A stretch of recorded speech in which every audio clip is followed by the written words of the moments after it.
Palmetto Sports Daily, this Thursday edition. I'm Carmine Jamay. I was in Greenville, but now we're on the road to Atlanta to cover Clemson star defensive tackle Peter Wood's NFL draft party.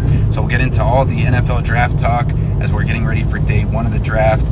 But hey, if I had to draft a team, it would include the other three members of our stellar cast. We have Tegan Brown in Conway, Myrtle Beach area, South Carolina, Kevin Bilodeau in Charleston, and Rick Henry in Columbia. And I'm coming right back from my Irish vacation. We're on the road again. We're going to talk about the egg dog controversy from the Masters that, has gotten a lot of rebuttals back and forth and has been the talk of our station at Fox Carolina. I wish they were talking more about the show itself and the sports and the wonderful program we have here, but that's what the people want to hear about, is the combination of the egg salad and the hot dog. But let's get back to our dogs ready to get drafted, Peter Woods, and let's pull up this video here of the Clemson draftees that we're expecting. Now, a few facts for you. Dabo Swinney, since he took over, has the most NFL draft picks by an active head coach in the entire country. 86 draftees, guys, the past 17 years. And that bodes well for the team's 17 prospects this year. Of course, not all of them are going to be drafted. And that includes three-year starting quarterback Cade Klubnik, right on the fringe of being drafted after being a projected first-round pick before the start of last season. And as all-conference wide receiver from Rick's area, Irmo, South Carolina, Antonio Williams, the Dutch Fork star there, and then an all-conference star at Clemson. And a chance to beat or repeat their feat for program records in a single draft of 9 overall picks and 3 first-round picks. Expected to have 3 first-round picks again this year, led by projected first-rounders, the 3-time all-conference offensive tackle Blake Miller, supposed to be selected as the first Tiger off the board, and the All-Americans on defense, cornerback Avion Terrell, D-lineman Peter Woods, and T.J. Parker. And those two started as high school rivals in Alabama, playing against each other for state championships. Peter Woods took down T.J. Parker's team in 2 of those state championships before becoming best friends as Tigers teammates. And ahead of another monumental moment, I asked T.J. and Peter's parents what's kept their sons so close. Silliness. Both silly, and they know when to be serious and when to be silly. But most of the time you get them two together, it's just like a little clown fest. Like they just turn into little kids all over again. Happiness all the way around. The Parkers become a part of our village, and we become a part of theirs, and they are brothers, and we are a family. And so I am, again, just very grateful for that family and for the relationship that Peter and TJ have.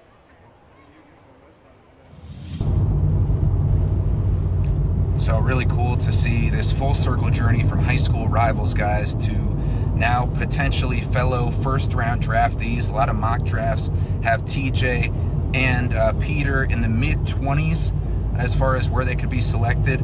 And Blake Miller, like I said, the other first-round projection for Clemson, is projected in the late teens as far as star offensive tackle.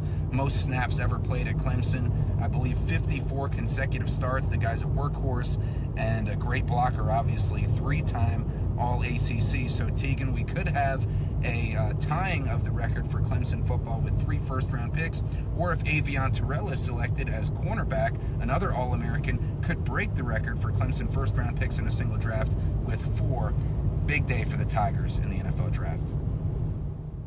Yeah, it could be a really big day for the Tigers tonight. Hopefully there will be some big first rounders. But I'm kind of curious, Carmine, you talked about Cade Klubnik. You talked about his draft stock kind of dropping after last season. I'm curious what your thoughts are on his, prediction or outcome for tonight.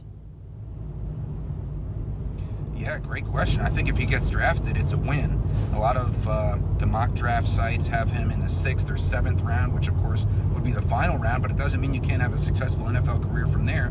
Look at Mr. Irrelevant, Brock Purdy. If you get into the right situation, a couple injuries take place.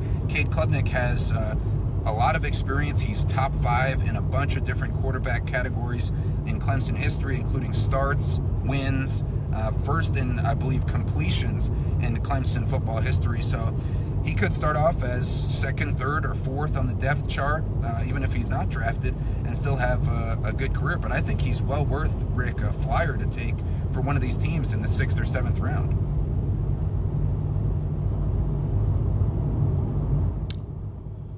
Yeah, unfortunately, Carmine, I couldn't hear a lot of your conversation there. It was garbled here on my end, but I did hear you mention Antonio Williams, receiver from Dutch Fork High School. So I'll be waiting for him to get called. Right now, he's projected as maybe like the 54th overall pick to get selected in the second round. And you've heard Dabo Swinney talk about the guys he's coached from Dutch Fork High School and how well prepared they are, because when you go to a Dutch Fork Dutch Fork practice, it's like watching a collegiate practice. So they come out of there and they produce well in the collegiate ranks. And so I think if Antonio gets with the right team, he's talented enough to really earn himself a spot and be productive. Yeah, and Carmine talked about that middle of the first round, of the late first round projections for most of those Clemson guys going on later in the draft tonight. That's also where we're looking for Monroe Freeling to go. The Georgia offensive tackle, who's from Mount Pleasant down here in the Low Country, went to Oceanside Collegiate High School, was an all-star there, actually a five-star recruit when he ended up going to Georgia as an offensive tackle. He is projected to be one of the first 3 or 4 offensive linemen taken in the first round tonight, and he's got a lot less experience than Blake Miller does at Clemson, but really his size attributes are what's putting him in the high projections. A 6'7" kid, about 320 pounds, got a quick first step, as you can see right here from his warm-ups at South Carolina a couple of seasons ago. So definitely a guy to be watching for, and I got a chance to talk with Monroe earlier this week about what he's expecting going into tonight and where he's hoping to go when he hears his name called. From what I've heard and from what I've gotten from my agent and other players that have kind of gone through the process is that it's best to kind of just throw your expectations out the window, because anything can happen on draft night. So that's what I'm doing. I mean, I'd be lying if I said I don't see it. Like, I don't see some of the mock drafts, and especially on the bottom of ESPN whenever they go by. But for the most part, I just try to kind of like keep the main thing. And I'm just, the more I feel like I keep my mind off of it, the less I think about it, the less I stress out about it. So I mean, at the end of the day, it's like it's all out of my control, especially now. And so all I can do is just kind of sit and wait for my name to get called. So again, Freeling looking to go in that mid to late first round, and that's where we're going to see the Panthers pick as well. They've got pick number 19 going into this draft. They could use an offensive tackle. Teagan, it's not out of the realm of possibility to think he could go to the team closest to home and be a Carolina Panther tonight. Yeah, I think that's definitely a strong possibility. I also think, as we talked on the show the other day, it's something the Panthers desperately need. They need somebody who can protect Bryce Young, give him the time to think about where he's going to throw the ball. I also wanted to mention, even though we don't have any coastal guys on the board this year, Adam Randall has a Myrtle Beach connection. He's from here. He went to Myrtle Beach High School. Of course, the wide receiver / running back, a kind of versatile player there. He's looking like he's going to go on day 3 of the draft, rounds 4 through 7. So we'll have to see, but that would be very exciting for his family here in the Grand Strand, Carmine.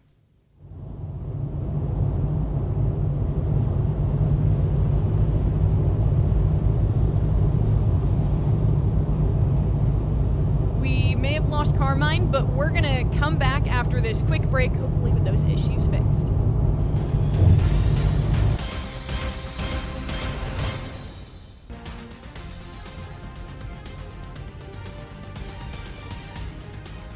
And welcome back to Palmetto Sports Daily. In our opening segment, we talked about Clemson football and the prospects for some former Tigers and the NFL draft, which starts tonight.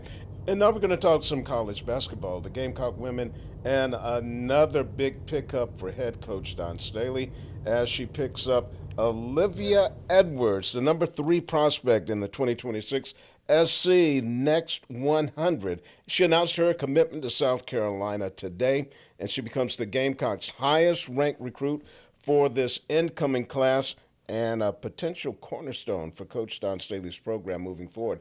Now, she had been signed to the University of Tennessee, but there's been a big shakeup with that program. I believe the whole roster has decided, hey, we want to go play somewhere else. And Edwards says she's choosing South Carolina because it felt like home. And the Coach Staley, the staff, and the team showed me a level of love and belief that stood out. I know I'll be pushed every single day, and being surrounded by that kind of energy and support means everything to me. Now, listen to some of the prospects that Coach Staley had already landed. The number 6 prospect in Jersey Robinson, number 19 and Kylie Wynn, number 30 Kelsey Andrews, and that recruiting class is now ranked number 4. And when you think about the folks she has coming back, Joyce Edwards, Agat McKeer, Chloe Kitts coming off a knee injury, Ashlyn Watkins also coming off a knee injury. It looks like she'll be ready to make another run at a national championship. They made it to the title game this year, losing to UCLA, but Don Staley, got to give it to her. The woman never stops recruiting. Carmine? Yeah, Rick, and one of the biggest recruiting tools, as you know, is those 3 national titles that she has, and also that welcoming environment, and one of the best programs in college basketball history, especially in the last 10 years here. So do you think this puts them as the favorite to win it all? And also, which of these recruits are you most excited about? Wow, the favorites to win it all. I would have to say I'll put them right there. I love their chances to get back to the national championship game. And if you're one of the last 2 team standings, then you've got a chance to win it all. I guess I'm really excited to see Jersey Robinson and what she can do, but also Olivia Edwards, because, I haven't seen any video on her, but they say she can finish above the rim. She can dunk. And so with Ashlyn Watkins coming back and Alicia Tornabese, that would give South Carolina 3 women that can dunk the basketball. Oh, that's going to be something to watch. So, Carmine, I'm just excited to watch the entire team next year, because she's got some great players, especially Agat McKeer, who was a true freshman this year, but really started making a name for herself in the NCAA tournament. Rick, I'm kind of curious if there's any player so far on next year's roster that you think is going to be their standout go-to kind of player, because we talked about it throughout the season. It just seemed like the Gamecocks didn't necessarily have that go-to person. Do you see them having one of those this season? Well, I think with Joyce Edwards coming back for her 3rd year, and she needs to work on a few things, mainly holding on to the basketball too long when she gets into the lane. She needs to either get a shot up quickly, kick it out because she's getting double teamed, so someone will be open. So, and I also like Agat McKeer because she's got a great handle. She can make things happen for herself. She's great driving to the hoop, very athletic. I think she's going to play a bigger role. So I look at those 2, and if Chloe Kitts comes back and she's 100% healthy, I think those 3 will be the main people they'll be looking to, especially when they need a bucket. Yeah, that's awesome. Let's take a quick break here on Palmetto Sports Daily. We'll be right back.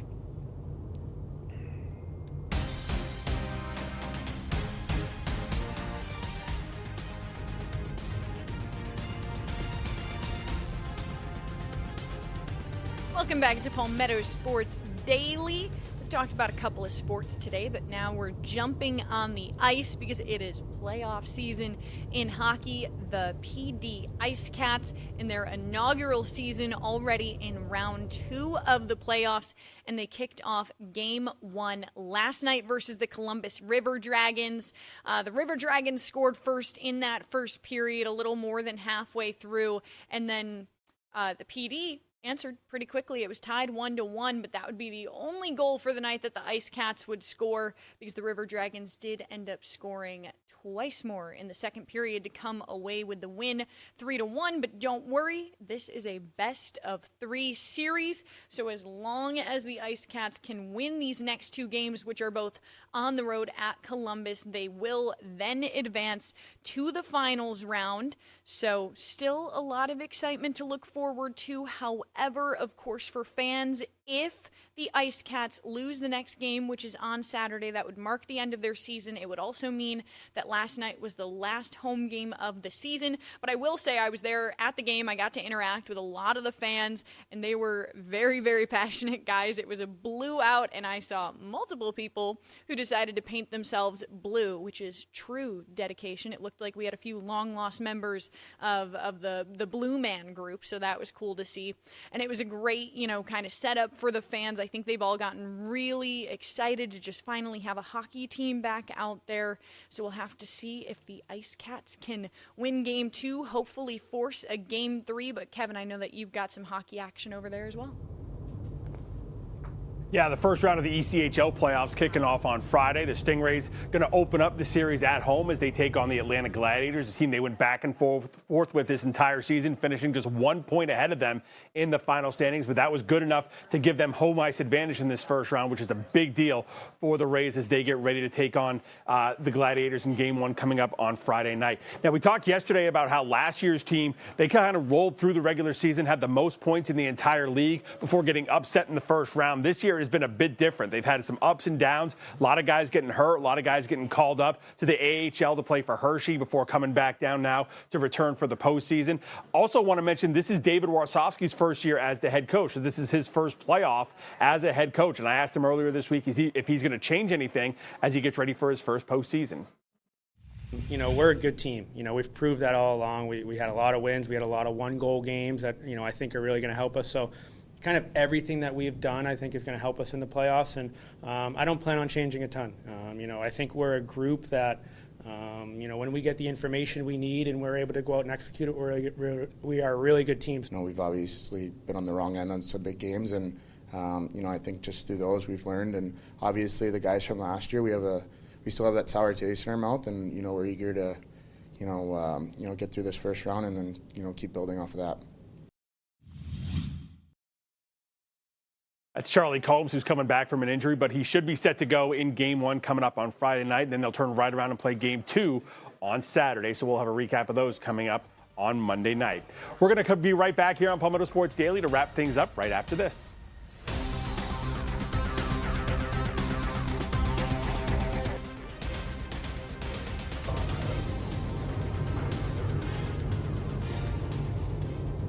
The Palmetto Sports Daily Kangaroo Court is now in session. Carmine Jamay, you are accused of violating humanity by putting together two foods that have no business going together whatsoever while you were at the Masters in the form of egg salad and a hot dog. Before we go any further, and I go to Rick Henry, the prosecutor on this, Carmine, do you have anything to say in your defense before we find you guilty? Thank you, Kevin, and I love that you didn't reveal what the ruling will be at the start. I love how you left that up for interpretation. First of all, I want to say I think that the violation is completely out of bounds. At the most, it's a culinary crime. I don't think anything was offended as far as humanity. Secondly, if we can pull up this video, this should be impermissible in court. Why? Because you're not supposed to take videos in the media area at the Masters, and I thought I was in a safe space. Secondly, I had two people who actually contributed to this crime, if that's what we're going to call it, although the ruling and the jury is still out. And that's two people from WIS, our lovely sister station. That is Devin, the videographer, and Rick Henry, because Devin told me that my dog had no condiments, and that originally was a crime. So I tried to solve that crime by putting mayonnaise and mustard and, yes, a little bit of egg on the dog. And apparently that was a double offense, and I actually committed a worse crime. And then Rick was telling me that people in our generation need to express themselves, show uniqueness, show our individuality. Just before that, going on a rant. And so I was trying to make my mentor there proud and a legend of the industry by expressing my individuality in the culinary arts, and apparently came up short. So on those multiple defenses, Rick, I believe I should be not guilty of a culinary crime, but I know you probably have a different take on this. Rick, before we get to you real quick, Carmine, you're being driven right now by Ella. Have you apologized to Ella for putting her in harm's way on your ride back from the Masters after eating that? Good. That was where I was taking this. I did not. Can you put Ella on camera? Let's see Ella. Ella, do you deserve an apology for me putting you in danger by eating the egg dog and then riding in the car with you? I think we had a long enough cool-off period. She said that I feel that I was safe. She said we had a long cooling off period and she felt like she was safe. If anything came up, I would have rolled down the windows, but we didn't have to go there, thankfully. Well, I noticed that Ella already has her window rolled down. I want to know how many of those horrendous egg dogs have you packed for this trip? Come on. No egg dogs. Give it up, dogs. Carmine. We have a lot of things packed. None of them are the egg dogs. Rick, are you not going to acknowledge your accountability influencing this culinary crime here? No, how can you blame me? I had no idea that you were going to go out and do something as weird as putting an egg salad spread onto a hot dog. That's not what I was trying to inspire you to do. I was inspiring you to find yourself. The pimento cheese and the and chicken. this is what you found? What? I'm sorry for disappointing you, but also I was learning from you because you combined the pimento cheese with the chicken sandwich at the Masters, and that turned out great. So I was trying to carve my own lane in this very difficult industry to do so. Yeah. Okay. Mine turned out great. We've got like 30 Yours, seconds left. Not so great. Yeah, we need to get a ruling but you from didn't Judge try Billadu. In my defense, nobody else has tried this. I thought it was pretty good. In my defense, I mean, come on, that should be a part of the evidence that's submitted in court. I will take that as I evidence. could smell it. That was all I needed. As we are wrapping up, guilty, so yes. Guilty. Carmine, you are sentenced to a life of mocking of having this put together. So that's your punishment going forward. All right. That's gonna wrap it up. I'm rolling down the window after that ruling. Yeah, that's fine. We'll see you back here tomorrow. Poor Ella.